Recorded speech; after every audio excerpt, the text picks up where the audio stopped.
There's a number out of the Federal Reserve that should stop you cold. Credit cards in this country have quietly stopped being a thing people use to buy extras and started being the thing people use to buy groceries, to eat, to keep the lights on. Americans now owe more money than at any point in history. And here's the part nobody wants to say out loud. That's not a bug in the system. For the people lending the money, that's the whole point. Let me show you some of the numbers because they're worse than you think. So let's start with the big one.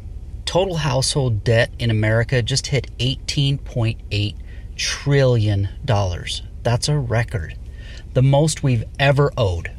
Ever. And it's almost up 33% in just 5 years. Now, some of that is mortgages, sure, but the piece I want to zero in on is credit cards, because that's the one that tells you how people are actually living. Credit card debt is sitting around $1.25 trillion, right near its all-time high. And I checked all this, by the way. This is the New York Fed's own data, not some guy's opinion. When the Federal Reserve is the one telling you households have never been deeper in a hole, that's not a conspiracy theory. That's the official scorekeeper. But the balance isn't even the scary part. Here's the scary part. What people are putting on those cards has changed. It used to be a credit card was for the extras, like a TV or a vacation or something you wanted but didn't have the cash for that week. Now, the data shows cards have shifted to covering the essentials: food, housing, utilities, just the basics. Think about what that actually means though. Borrowing money at 20-some% interest to buy food you're going to eat this week and pay for over the next 2 years. That's not reckless spending. That's a person whose paycheck ran out before the month did, reaching for the only tool left. And here's who makes money when that happens, because this is where it stops being sad and starts being a business model. Here's the number that made me want to make this video. Since 2010, Americans have paid $2.1 trillion. Trillion just in credit card interest. Not paying down what they bought. Just interest. Just the fee for being broke. To put that in perspective, that's more than the entire student loan debt of the country. We talk about student loans like they're crushing a generation, and they are, but we've quietly paid more than that just in credit card interest. And almost nobody's talking about it.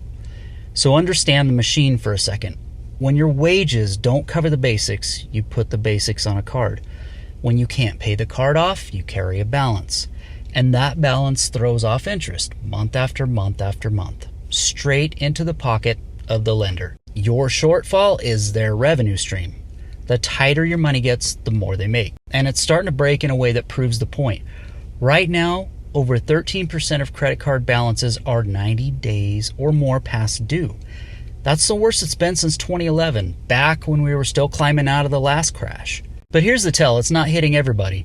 The folks with money are fine, barely even a scratch. It's near the bottom, working people, lower incomes, where the late payments are piling up. Same economy, completely different experience. The squeeze is landing exactly where it always lands. So if you're behind on a credit card right now, I want you to hear this clearly. You're not a financial failure. You are the predictable result of a system where the basics outran the paycheck and the only bridge offered was one that charges you interest to cross it. So what do you do with this? Well, there's two things real quick. One, see the interest for what it is. If you're carrying a balance, the single highest value move with any spare dollar is killing that balance, because that interest rate is almost certainly beating any return you'd get anywhere else. Paying off a 20-some% card is guaranteed 20-some% return. Nothing legal beats that. And number two, stop carrying the shame with the balance. The shame is the part that keeps you quiet and keeps you stuck. The debt is a math problem and a system problem, not a character flaw. Treat it like the math problem it is. Borrowing money to eat, $2 trillion in interest skimmed off the top while we did it. That's not the story of a country full of people who are bad with money. That's the story of a machine working exactly how it was built and how it was meant to be. Now, I make these videos for people who work for a living. There's no suits, no lectures. And if this hit home, send it to somebody who needs to hear it. I'll see you in the next one.